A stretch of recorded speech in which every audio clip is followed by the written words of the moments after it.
I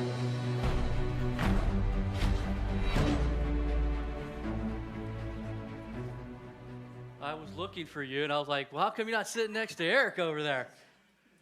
Hey, everybody, welcome John Stark. He's in the house today. Woo! Oh, this is 9:15 for you. John Stark is one of our global partners. He's from Missouri. Did I say that right? Okay. Yeah, so it's good to have you with us this morning, man. I'm glad you're here. Hey, I'm one of the pastors here on staff, and I'm glad you guys made it this morning. And my message this morning, some of it's going to be kind of personal. Not all of it's going to come out of my own personal experience, but it's also going to come out a lot of what I've been talking about with other guys here in this church, about some of the common fears they may have, and even with some of the ladies that I may talk to as well. But being the guy who oversees the men's ministry, it's mainly the guys that I talk with, and these are just some conversations that we may have. And as I get ready to start, I heard this once saying that a good sermon should have a good beginning, should have a good ending, and should be as close together as possible. So we'll see how I do with that today. So I'm going to start with a story. Because of the story, I'm going to start with Once Upon a Time, just to make sure that you know that it is just a story. I looked it up on Snopes. They could not verify if this was true or not. So for that case alone, I'm going to say, hey, once upon a time, there was an old lady. So no offense to any old ladies out there, right? So once upon a time, there was this old lady. She went shopping. And as she was gathering all of her bags to go back to her car, she noticed that there were 4 guys in her car. And so she drops her bag, she pulls out a gun, and she tells those guys, get out of my car right now. I'm not afraid to use this gun. Those 4 guys did not need to be told twice what to do. They ran out of the car as fast as they could. And so the old lady, as shook up as she was, she put her bags in the car. And then shaking with her hands, right, she tried to put her keys in the ignition, and it just wouldn't work. She looked a couple spaces down. She noticed that this was not her car. Her car was over there. So she feels horrible about what she did. She takes her bag, she puts it in another car, and she goes to the nearest police station. And she tells the lieutenant who's behind the counter, oh my, I can't tell you what just happened. I pulled my gun out on these 4 guys. It was a big mistake. And this guy begins laughing behind the counter. And she doesn't quite understand why. And he begins to point down the counter. Are those the 4 guys that you just held up? And those guys are going, oh, there was this old lady. She was about 5'5" with white hair. She pulled a gun on us. I mean, have you ever been so afraid that you've had to run for your life? Now, I don't think anybody's been afraid of me. Nobody's run for their life from me. But I have had the occasion where I felt like I've had to run for my life. I remember being in high school. It's just me and my older brother. We're after a football game. Now, in the 80s, I feel like things were different. I don't know. But after a football game, there was just these rivalries, and we're walking down what I know is not a smart idea, a dark alley. A dark, we parked our car down there for some reason. And as we walk down that alley, it's obvious. I see it. I don't know if it's the sixth sense or what it is. I see 10 guys. My brother sees nobody, I guess. And he continues to walk. I'm the freshman. He's the senior. What do? You follow your brother down a dark alley. And then all of a sudden, I see my brother. He starts swinging like I've never seen anybody swing. He looks like an octopus. I mean, he is not a good fighter, but he's a hard guy to put down when his arms are just going like madness, right? And then I'm just backing up, and I go against the wall.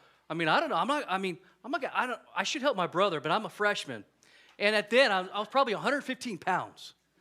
I don't look like I look today. I know I'm way bigger than 115 pounds. But back then, in 9th grade, I'm a little stick. And 10 guys coming at me from a football game, it's not going to work very well. And I remember just watching this guy come right up to me. All he does is take one swing at me, and I'm on the ground. And I'm like, what? I can't believe it, And I get up, and I run out of there as fast as I can. Nobody's going to catch this guy. I heard Tiki Barber say this too. Why was he such a great running back, or was he a wide receiver? I'm trying to remember. Running back. He goes, man, because I was scared that they were going to tackle me. And he just ran fast. That's my MO. I'm a fast runner when there's danger. It's like you're running for your life. Over 100 times the Bible says, don't be afraid. It says to fear not. And why does God tell us to not be afraid? Why does he tell us to fear not? Because he's with us. He tells you that you don't need to fear because he is with you. I mean, that is all you need to know. When everything seems to be going wrong, when you got the biggest obstacles or challenges and struggles in your life, God says you don't need to be afraid. It doesn't mean nothing's going to happen to you, but it means this: you're not alone. You don't need to be afraid.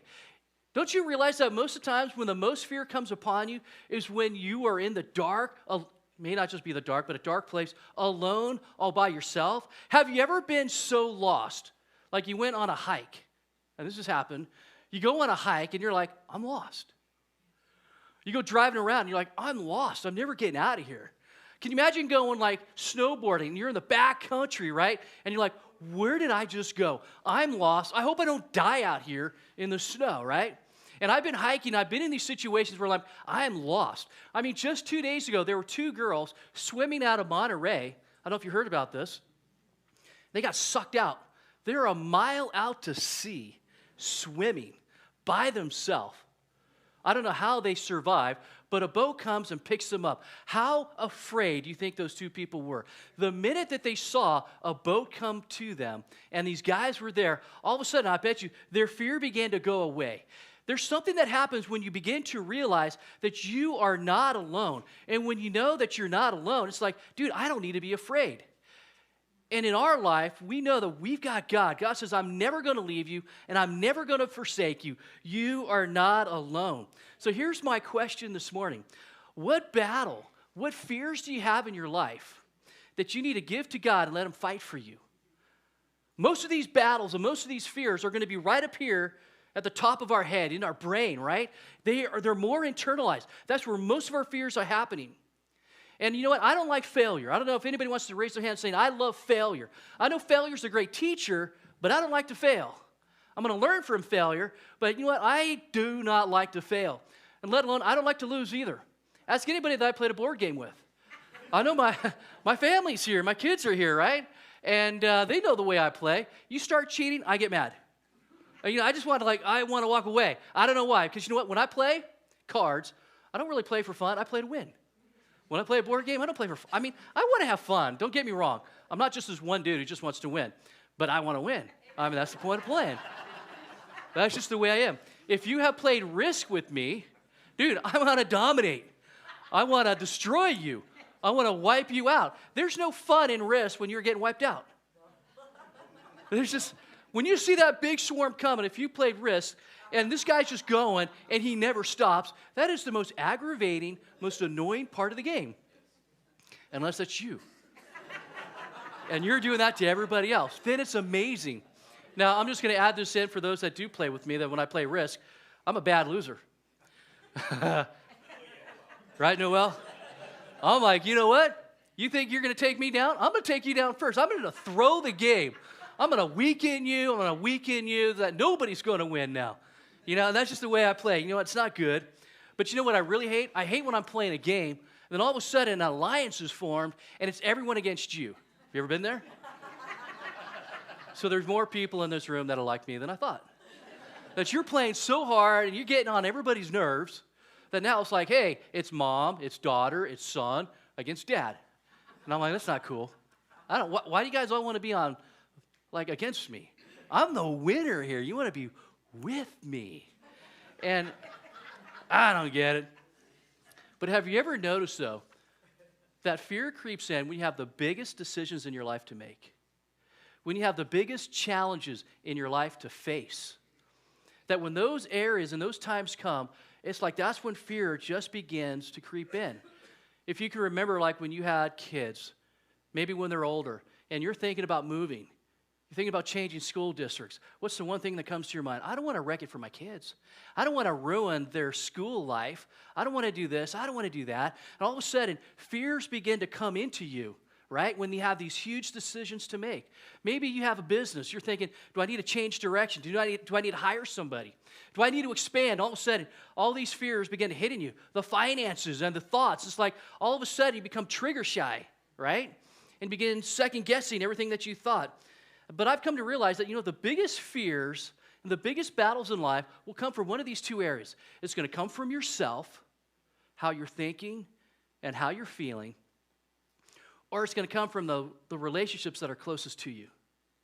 Some of the biggest fears and some of the biggest battles in life are going to come from your relationship with your wife or your husband, your relationship with your kids, the relationship with your employer, with your coworker, right? or with just your friends. I mean, I'm not worried about some guy in Los Gatos right now. There's no fear there. There's no struggle there. I'm not worried about somebody who's doing something in Monterey. But you know what? When it comes to my home, are there fears there in a relationship? Or with the kids? How are they walking? Are they following the Lord? What are they doing when I'm not around? You know, you begin to wonder certain things about that are happening. And so if we're honest, a lot of fears start kicking in when it's relationships that are closest to us or the things that are happening on the inside of us. Sometimes we're afraid where a conversation might go. This is where I say, hey, these are some personal things, but these are also just some things that I've talked about with some guys. I mean, have you ever felt like you're living single in your marriage? It may not be that way forever, but have you ever been in that period of your marriage where you're like, I'm just feeling alone right here, right now? I mean, have you ever felt like you're not on the same page when you're parenting your kids? Have you ever felt like, man, you don't know what to do with your teenager, and you just feel like you're lost, right? Have you ever gone out to dinner or gone out to lunch with your spouse, and you're sitting on the other side of the table, and you've got nothing to say? And you're like, how did we get so far from each other in this conversation? Have you ever been there? I mean, I don't live there, but I've been there. And you know what? And I don't want to live there. That's a scary place to be when you're like, I've been with you for 20 years, and what are we going to say? And there's like this awkward silence maybe. You know what I'm talking about? And it's like, hey, you forget or you don't know. What are your hopes? What are your dreams? What are your fears? What are you feeling? Like you begin to stop talking about those things that matter most. Let alone you forget what her favorite color is, what her favorite food is, what she likes to do. Oh man, forget it when an anniversary or a Christmas or a birthday comes around. I got to get her a gift. And she becomes like hard to shop for, something like that. Have you been there? You're like, not a gift. What am I going to do? I got to buy a gift. I don't know what she wants. And it used to be the easiest thing to do, but have you noticed that sometimes as we go on in life, sometimes there's just a disconnect that happens. So some of the biggest fears in life can happen in those areas that are closest to us. Isn't that not true? I'm not worried about what's happening out there. I'm worried about what's happening inside here or what's happening really close to me. You know, sometimes we're afraid of a conversation. Are we okay? Do you love me? Are we good? Are there some issues? Are there some problems that are going on? You know, sometimes we have kids or you got young adults. You know, sometimes those conversations can be hard as well. The topic of sexuality or the discussion of gender identity and all these other kind of things. You're like, how are you feeling? And you want to start talking about their feelings and they just shut you down and then you get a little defensive, right? You get into these conversations and you almost get afraid to ask because you don't want to start a fight or you don't want to go down a road that you don't know how to finish. Or, you know, there's like no finish line down here, it feels like. And you get scared to ask them, what are you going through? What are you feeling? Or you start saying, hey, how's your relationship with God? You go, well, I don't know if I want to ask that because maybe my relationship with God's not that good. They can just throw it right back in my face. So why would I want to talk about something that I'm not even good at? I mean, I want my kids to have a better walk than I've got with Jesus. Isn't that what we want? We always want more for our kids, but sometimes if we're not walking that walk, we get scared to talk the talk. And we start shutting up. Well, I don't want to do a devotion. I don't want to pray. I don't want to. And we begin to fear a lot of things. And God says, man, I want to enter into the fear and the battle that you're in right now. You don't need to do that. You are not alone. We all have those fears. I'm not alone and know what I just said. I know a lot of you feel that way. So again, what battle, what fears do you have that you need to give to God so that He can fight for you? So we pick up this story in the book of Joshua. To recap, Israel is constantly facing powerful enemies, right? And all they want to do is demolish her. They want to just conquer her. And time and again, God reminds them, I am with you. I am for you. You're not alone. He's going with a cloud by day and he's a fire by night. I'm going to go out on a stretch, but while they're in the wilderness for 40 years, that cloud, I always kind of imagined it like I was, watching a Snoopy cartoon, and there's this little cloud that just kind of followed above Snoopy laying on, his little red doghouse. That's the Ark of the Covenant, and this little cloud just following, you know what I mean? Or there's this little fire, like a little flicker. There's a flame, right? I know it's more than that in my head. I do read the Bible. I get into theology and that kind of stuff. But in my mind, I'm just kind of going into cartoon mode for some reason. But I saw this one report, this one study that somebody did. It goes, imagine possibly if that cloud that was following, his presence, right, that was following and leading the children in the wilderness was like a tornado. It's this massive, powerful cloud. Why would the nations fear? Because God's presence was with them. Not like a little Indian smoke signal, but like a powerful presence, right? And then that fire wasn't just a little flicker, but it was like a tornado of fire for the hundreds of thousands, for the millions to see, and for the millions to follow, and for the nations to fear. And it says that God's presence was with them, and that the other nations feared them because of their God, because God was with them. This is the one nation that had no homeland. Think about it. Every nation's got a place to call home. The Israelites have never had a place to call home. They were called to be a nation by God, to be set apart, right? And then there's Abraham and Isaac and Jacob, and still a people without a home. And then they go into Egypt, right? And they've been there for 400 years. Still a people without a home, but they are in slavery. And we pick up in the book of Joshua, and they're finally going to say, we are going to have a home. We're going to have a homeland now. This is the promised land, right? And so time again, God's reminding them, you are not alone. And so Moses takes them out of Egypt, and he marches them all the way to where? The Red Sea. Dude, that's a dead end. And so here they are, these people. They have left Egypt. They're at the Red Sea, and they probably are pretty excited, but they're also pretty fearful. They know what they just left. They left Egypt. They left an angry Pharaoh on the heels of death, right? That many people just died. They're not going to be okay. And then they look behind them, and they just see, oh my word, the army is coming after us. We are trapped. And they yell out and they cry to Moses, what have you done? At least when we were in Egypt, we were alive, we had food, but now we're surely going to die. We are trapped in front of the Red Sea with an army behind us. And this is what Moses says in Exodus 14. Don't be afraid, stand firm, and you will see the deliverance the Lord your God will bring you today. The Egyptians you see today, you will never see again. The Lord will fight for you. You only need to be still. And if I was there at the Red Sea, I'd be like, huh? What? What did he just say we're going to do? What did you hear him say? Did he say we're supposed to fight? He just said be still. What do you mean be still? How are we? This is an army coming after us. That's not an answer. That's not a strategy. Well, you're never going to see them again. Of course not, because we're going to die. But Moses says, hey, do not be afraid, right? The Lord is going to bring you deliverance today. And we're looking for a different answer. I want to know how we're going to win. And God just says, just be still. It's going to be fine. Your marriage or your fears, your battle may look like the banks of the Red Sea. It may look like you're on the cliff of Yosemite. It may look like you're on the wing of a plane. And you're like, this does not look good. This doesn't feel good. Nothing about it is enjoyable. But God says, I got you. I got you. Don't you trust me? Don't you know I'm with you and I'm never going to leave you? You don't need to be afraid. You just need to be still. You just need to walk. You just need to jump.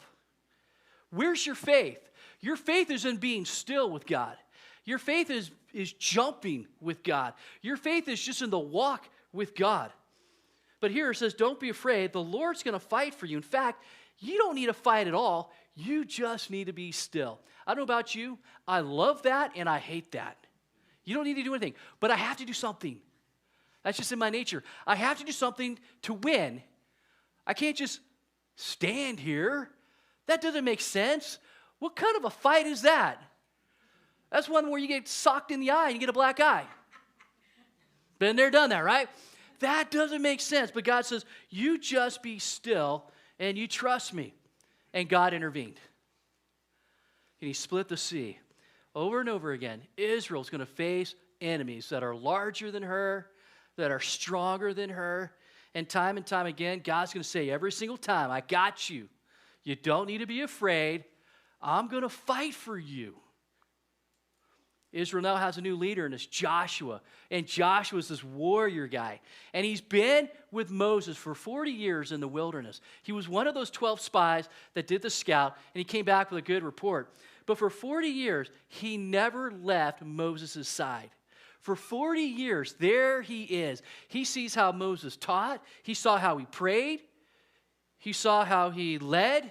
He saw all these things, right? He was up there on Mount Sinai. He hiked part of the way up, and it says that Moses went the rest of the way, and there God met with Moses as a consuming fire. I mean, Joshua saw everything. This is the ultimate model of discipleship. Moses and Joshua, right? And Joshua is now taking over. And like Moses, Joshua takes the people to the banks of a body of a river, right? Now they're at the Jordan River. We pick that up in Joshua chapter 1. After the death of Moses, the servant of the Lord said to Joshua, son of Nun, Moses' aide, Moses, my servant, is dead. Now then, you and all these people, get ready. I love that, man. Get ready. You're going to cross the Jordan River into the land I'm about to give them to the Israelites. I will give you every place where you set your foot, as I promised Moses. They're finally going to have a homeland. No one will be able to stand against you all the days of your life. As I was with Moses, so I'll be with you. I will never leave you, and I will never forsake you. I love this next part. God speaking to Joshua. And for all our life, we've been told a lie, I think. And for a long part of our life, we believed a lie. That we need to find courage by digging deep. Just dig deep and find that courage, right? Or you need to speak positively to yourself, like that little pep talk. I got it, I can do it, I can jump. I don't need to be afraid. That shark's not going to bite me. I'm not going to die. The parachute's going to work. Whatever it is, I can do it, I can do it, I can do it. And you begin to do that self-pep talk, right? That's how you bring courage into your situation. Or the last thing is you got to confront it. You got to face your fears, right? You got to hit it head on. That's what people tell you about courage. You got to dig deep, you got to face it head on, or you got to talk yourself into it. But courage doesn't come because you can walk down dark alleys, or because you don't run away from a fight, or because you can jump out of planes. I'm never going to jump out of a plane, I'll tell you that. Never going to happen. It's too high off the ground, Courage doesn't come because you can do stuff like that. Courage doesn't come from looking at what's inside you. It comes from seeing the one who is standing beside you. That's where courage comes. This is what it says in Joshua 1, 7-9. Be strong and very courageous. Be careful to obey all the law my servant Moses gave you. Do not turn from it to the right or to the left, that you may be successful wherever you go. Have I not commanded you? Be strong and courageous. Do not be afraid. Why? Do not be discouraged. Why?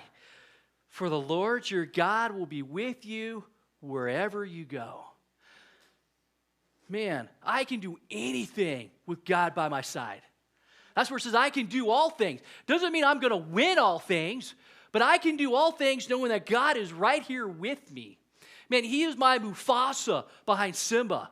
That's who he is. He is my roaring lion. I can do anything. I can be brave. I can have courage because I am with God. God is with me. He's never going to leave me. He's never going to forsake me. I can do this. You can persecute me. You can reject me. You can ridicule me. I've got God right here by my side. I've got nothing to be afraid of. That's why we can do it. Not because you're not going to be rejected. Not because you're not going to be persecuted, but because God is right there with you. I remember asking Aichi, one of our global partners from the Horn of Africa, what is your favorite verse in the Bible, right? And he told me a verse that I never would have thought would have been anybody's favorite verse. But it's a great verse. We teach it all the time. Matthew 28, right? Where he says to go out and make disciples of all nations, but that's not the part that he said was his favorite. And he goes on and says, and lo, I'm with you always to the end of the age. And I'm like, what? That's your favorite verse of everything in the Bible? That's my favorite verse. See, here's a guy who right now is discipling and he's ministering to people in the Ethiopian army, some of these military leaders. And that's not something you're invited to do. You just can't go in there and begin to bring your Bible, preach, and teach the gospel message in Jesus Christ. But he's in there, and he's with these 40 guys in the military. And he knows that if he can get these 40, that when they go and they're with these Ethiopian army soldiers, whatever, right? That they're probably going to have near-life death experiences, and they're going to be ripe and ready for the gospel. And so here's Aichi. He says, I'm laying my life on the line every time I go into these places, right? He says he drives a different way home all the time. He says, I've been in prison, and my favorite verse is, God is with me to the very end of the age. Lo, I am with you always. I am never going to leave you. I am never going to forsake you. I can go into that army and talk about Jesus. I can go to places where I know I ought not go because I know God is with me, and I am never going to be alone. Doesn't mean I'm not going to go to prison. Doesn't mean I'm not going to get beaten. Doesn't mean I'm not going to get arrested or rejected. But it means I'm not alone, and God is with me. Joshua 1, verses 10 and 11. So now it begins. Joshua ordered the officers of the people, go through the camp and tell the people, get ready. Get your provisions ready. 3 days from now, you will cross the Jordan, and you will go and take possession of the land the Lord your God has given you for your own. After they crossed the river, Joshua did two important things to get the hearts of Israel ready. The first thing he did is that he renewed the covenant of circumcision. The generation that was with Moses has all died off. Every one of them has passed away, and a brand new generation of Israelites are now here. And not a one of them has been circumcised. Why? It doesn't make sense. I know Moses was a great leader, but for some reason it says that during their wandering in the wilderness that they were not circumcised. So the first thing Joshua does, he says, I'm going to renew the covenant of circumcision. And the second thing that he did is that he observed the Passover. These are the signs of God's covenant with his people. God says, man, I've called you as a nation unto myself. I am going to be your God, and you're going to be my people. And this is a sign that you are different from all other nations. And they have the covenant of circumcision. And this thing, like I said, had been neglected for 40 years. And Joshua knew that before they could move on, they had to make right what was wrong. They had to make things right. That's the first thing he does. So now Joshua's getting ready for his first major battle, his first major challenge. He is going to take the city of Jericho. I mean, of all things that God told him to do, he starts him off with the most difficult battle of his lifetime. God tells Joshua to almost do the impossible. I want you to take this city. And Joshua wants to start off as a winner, not as a failure, not as a loser. He wants to win any of the skeptics. I'm sure there's got to be a few. There's a couple million people. It's hard to make just 5 people in my family happy. Can you imagine 2 million? I'm sure he had a few skeptics. And so here he wants to win. And he knows this isn't going to be easy. Jericho is the most fortified city in its day. It had this wall around it that was 10 feet thick and 13 feet high. This isn't just another border wall to keep people out. This is a border wall to prevent an army from coming in. I mean, that's what this is. And God says, this is your first battle. Good luck. Knock that wall down. How am I going to know? I mean, they didn't have no bombs or things like that back then. And God says, this is the battle. You are going to take Jericho. And God hasn't told him how to do it yet. And so he's like, all right. I'm going for it. So what does Joshua do? He does what every great leader does. He pretends he's got everything under control. We're going to go in there in 3 days. But he doesn't have a plan yet. So what does he do? He sneaks away and he scouts out the opposition. He goes and he's checking out the wall. And he's thinking, how am I going to get through those walls? It's too big. It's too high. It's too thick. How are my armies going to overcome those massive defenses? Where's the weak spot? How am I going to do this? This is impossible. I've got to come up with a plan because tomorrow, we're going to war. And I don't know how I'm going to do it. That is one big wall. And while he's in the middle of all that thought, it says that he looks up. Joshua 5. He looked up and he saw a man standing in front of him with a drawn sword. Right there, I mean, that's pretty scary. He's scouting out the opposition, and now he sees a man with a sword drawn. Oh man, I'm ready for a fight, right? And he looks like he is. Joshua goes up to him and says, are you for us? Or are you for our enemies? Bring it on. I mean, that's not like trying to de-escalate. That's called escalation, right? He's escalating the situation. There's going to be a for sure fight now. Oh yeah? Are you for me? Or are you for my enemies? Who are you? What are you doing here, right? Neither, he replies. But as commander of the army of the Lord, I have now come. Then Joshua fell face down to the ground in reverence, and he asked him, what message does my Lord have for his servant? The commander of the Lord's army replied, take off your sandals, for the place where you are standing is holy. And Joshua did so. Many scholars will say that this is either a theophany or a Christophany, where this is an appearance of God in human form, or an appearance of Christ in human form. And he has his sword drawn. And what does Joshua do? He doesn't run away. He goes right up to him. And he says, hey, are you for me or are you against me? And he says, no. And I'm thinking, that's not an answer. Wasn't a yes or no question I asked you. Are you for me or are you against me? No. I am the commander of the Lord's army. And I've always missed this part when I've read this. I have now come. Woo! I know I'm not the only one excited, but the commander of the Lord's army come in the midst of your biggest battle, your biggest fear, your biggest struggle, and it's Jesus, it's God. He says, I have now come. I have now come to take your place. I have now come to fight your battle. You are not alone. I am with you.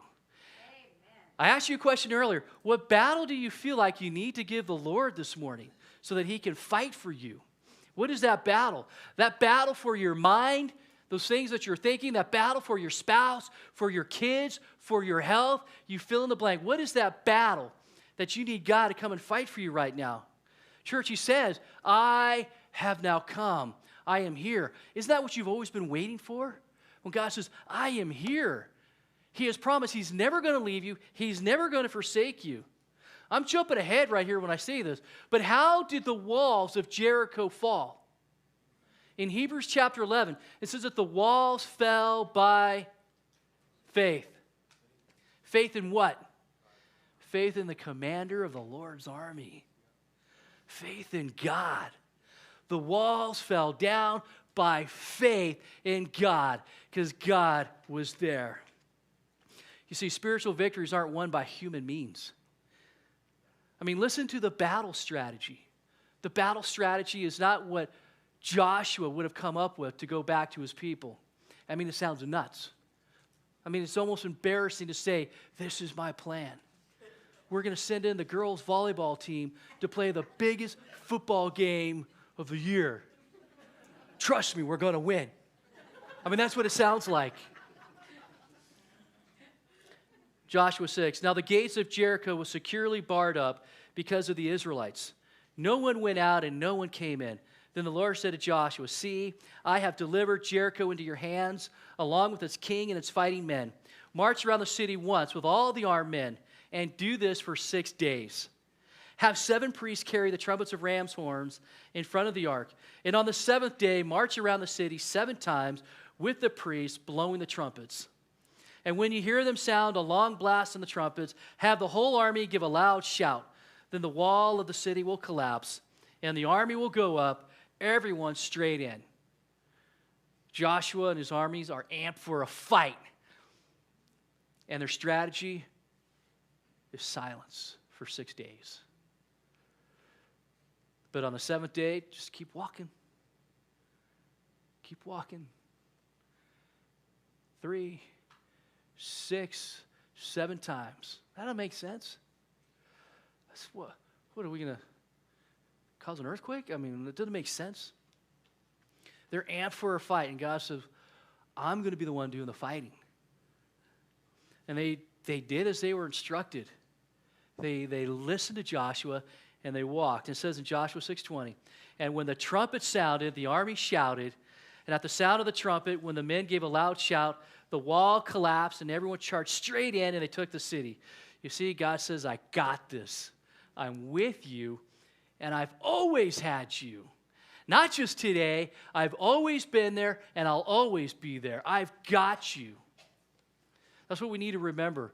God has always been there. He always has you. No matter what you're thinking, what you're feeling, what you're going through, God is right beside you. I can do this. I can go through this horrible season of my life right now because I know I'm not alone. God is with me. I can do this because God is there, right?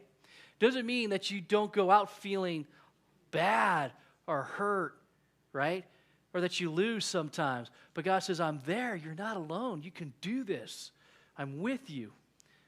So in summary, for God to fight on your behalf, for God to begin to fight your battles, what we learn from Joshua is this. The first thing you got to do is surrender. You got to surrender. Joshua was trying to figure out a plan. And God says, I got a better one. How many guys know God's got a better plan for your life than you've got for your own? How many guys know that God's got a better plan for your children than you've got? God's got a better plan. And what you really need to do, rather than just keep pushing and pushing and pushing, is surrender them to the Lord. God's got a better plan for my kids than myself, and I need to trust that. And I need to surrender that. Joshua fell face down on the ground. He took off his sandals like he was told because it was holy ground. It's a sign of worship. It's a sign of surrender. It's a sign of saying, God, you are greater than me. The second thing we got to do, like Joshua did, is we got to have courage. Courage not in yourself, not in your own abilities, but in knowing that God will never leave you, that God is never going to forsake you, that God is with you. I can do this. Why? Because God's with me. I'm not going to be afraid of that. Maybe I'm going to get turned down. Maybe it's going to be a no. Maybe it's going to be hurtful and a rejection. But I can do this. I can have that courage to do the hard things. And the third thing Joshua had to do is have patience. And for me, this is probably the hardest thing. Patience. The worst thing, we can go ahead and come back up. For me, this is the waiting period, right? This is the hardest part, is waiting. I mean, the period where you're wondering, what is God doing? Why do my prayers feel like they're just falling to the ground? Why do they feel like they're deaf? Why do they feel like nothing is happening? Why do I have to walk around a city for 7 days? This doesn't make any sense. I'm ready to go to battle tomorrow. I'm ready to go to battle now. I'm ready for war. And God says, I want you to wait. And I want you to be still. And I want you to see what I'm going to do. That just requires waiting. Sometimes that is the biggest key to our faith, is saying, you know what? I just need to wait. I just need to be still. Amen? Let's pray. Lord, it is all about you. And Lord, we do know that you have a better plan for our life than we've got for our own. You've got a better plan for our family than we've got for our own family. And God, we acknowledge that and we surrender all of that to you right here, right now. Lord, we are so excited to know that we do have courage when you tell us to be strong and courageous, because God, you are with us. And God, knowing that you are right there with me, beside me, it gives me the strength and the courage to know that I can do anything with you. And I'm not alone, and that I don't need to fear anything. We love you, God. In Jesus' name, amen. Let's go ahead and stand to our feet.